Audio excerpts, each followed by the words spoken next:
ایک صحابی رسول تھے صلی اللہ علیہ وسلم، ان کا نام تھا ثعلبہ. تو وہ بہت غریب فقیر نادار تھے صحابی رسول، نام تھا ثعلبہ. اب غریب تھے تو جیسے کوئی صدقہ لے کے آتا، یا رسول اللہ صدقہ لے کے آیا، تو کہا یہ میرے غریب صحابی انہیں کھلا دو. یا رسول اللہ یہ لے کے آتے ان کو دے دو بیچارہ. سب کچھ پہلے ثعلبہ کو، یہ غریب آدمی ہے اس کو پہلے دے دو. کچھ بھی آیا پیغمبر کے لیے، یا رسول خدا آپ کے لیے کھانا لایا تھا، ثعلبہ کو پہلے کھلا دو. رسول خدا مسجد آتے تو پہلے ثعلبہ کو سلام کرتے، السلام علیکم ثعلبہ، پہلے سلام کرتے، پہل کرتے. رسول خدا ہر سلام میں پہل کرتے تھے ہر ایک کو. اگر آپ دیکھیں حدیث کتاب میں بھی تو جناب سیدہ کو سلام میں پہل کر رہے ہیں سر. انہیں سلام بھی کرتے، مسجد میں بھی ان کو بہت زیادہ نوازتے. یہ وہ 5 وقت کی جماعت، وہ تھے فقیر، وہیں مسجد میں بیٹھے رہتے تو وہیں نماز پڑھتے تھے پیغمبر کے پیچھے. تو صبح فجر پہ بھی وہیں پیغمبر کے پیچھے نماز، ظہر عصر مغرب عشاء. کہا یا رسول اللہ مجھے کوئی پیسے دے دیں، میں تجارت کر لوں، کاروبار کر لوں. اب میں نے کہا تمہارے لیے یہی بہتر ہے. اب نبی اور امام جو ہیں ہر ایک آدمی کو جانتے ہیں، اس کا مزاج سمجھتے ہیں. تو کہا بھائی ثعلبہ تم یہی بہتر، یہی ٹھیک ہے. کیا نہیں یا رسول اللہ میں کو کاروبار، بہت زیادہ انسسٹ کیا. اب پیغمبر سمجھا رہے ہیں، اب کئی لوگوں کو سمجھ میں نہیں آتا. کہ نہیں یا رسول اللہ مجھے آپ کچھ کاروبار کروا دیں. پیغمبر نے کہا ٹھیک ہے، یہ میرے 2 درہم، 2 چاندی کے سکے دیے. 2 درہم، دینار سونے کا سکہ، درہم چاندی کا. تو پیغمبر نے 2 درہم دیے، 2 چاندی کے سکے. کہا اس سے کاروبار شروع کرو. انہوں نے جا کے 1 درہم سے ایک بکری خرید لی اور 1 درہم سے کلہاڑی. اب جنگلات میں جاتے، لکڑیاں کاٹتے، بیچتے خشک لکڑیاں. اور وہ جو بکری لی تھی اس کا دودھ بیچنے لگے. لکڑیاں بیچیں گے، ایک دوسری بکری لے لی. بکریوں نے بچے دے دی، 4 ہو گئی، اور بکری کرتے بکریاں لیتے چلے گئے. اچھا خاصا ان کا کام چلنے لگا، کاروبار بڑھ گیا. آپ کی زبان میں ٹیک آف ہو. اب وہ انہوں نے مدینے سے باہر اپنا بہت بڑا فارم بنا لیا. اب ایسا ایسا کیا ہوا، نماز جماعت چھوٹنے لگی. کبھی فجر میں آتے، کبھی نہیں آتے. ظہر چھوڑی دی، وہیں پہ پڑھ لیتے تھے. نبی اور امام کے زمانے میں نماز جمعہ واجب ہے. بسم اللہ. اب وہ واجب، نماز جماعت مستحب ہے. وہ دور تھے کہ میں بزنس کی وجہ سے نہیں آ سکتا، انہوں نے جمعہ بھی چھوڑنا شروع کر دیا. کبھی جمعے میں آتے، کبھی نہ آتے.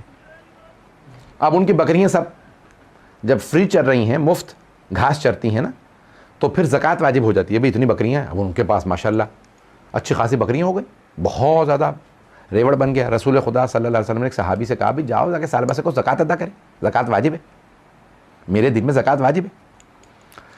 کہا ثعلبہ رسول خدا صلی اللہ علیہ وسلم نے بھیجا کہ زکوٰۃ ادا کرو. کہا میں اپنے پیسوں میں سے محمد کو کیوں دوں؟ رسول اللہ نے کہا، نام لیا، کہ محمد کو کیوں دوں؟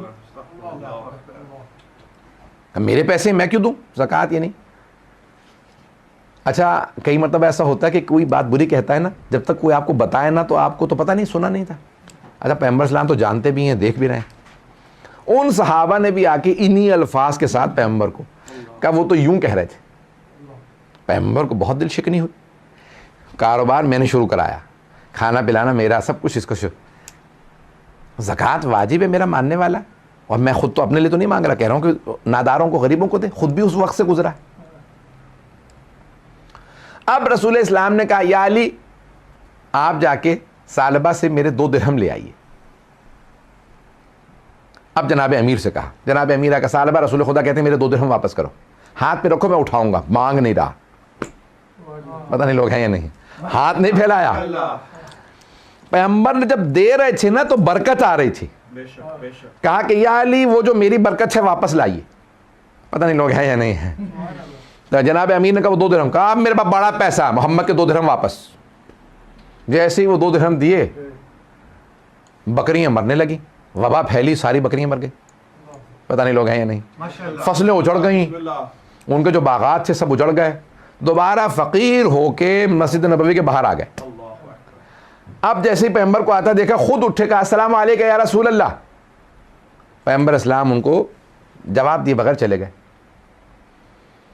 کہا یا رسول اللہ میں آپ کو سلام کروں، آپ جواب نہیں دیتے. کہا تیرا ایمان ضائع ہو چکا ہے. مسلمان کے سلام کا جواب واجب ہے. تو جب میرے رسالہ سے قرآن کی آیت ہے نبی کو ایسے نہ پکارو جیسے ایک دوسرے کو پکارتے ہو. تو میرا نام لینے لگا تھا. جب اب سب کچھ ضائع ہو گیا اس وقت تیرا ایمان باقی تھا. میں نے تجھے بتایا تھا ایسا نہ کرنا کہ اتنا. بعض افراد کو جب چیزیں مل جاتی ہیں اللہ نہیں دے رہا ہوتا ان کا ایمان محفوظ رہتا ہے. کچھ کو مل جاتی ہیں تو ایمان چلا جاتا ہے. پتہ نہیں بات واضح ہوئی یا نہیں. کوئی ایسی شے نہ مانگ لیں کہ ایمان چلا جائے. ہمیشہ ہر چیز جب دولت مانگے تو کہیں پروردگارہ دولت دے لیکن ایمان کے ساتھ, عزت دے لیکن ایمان کے ساتھ, گاڑی دے بنگلہ دے لیکن ایمان کے ساتھ. کبھی ایمان ضائع نہ ہو, ہر شے ملے لیکن ایمان کے ساتھ.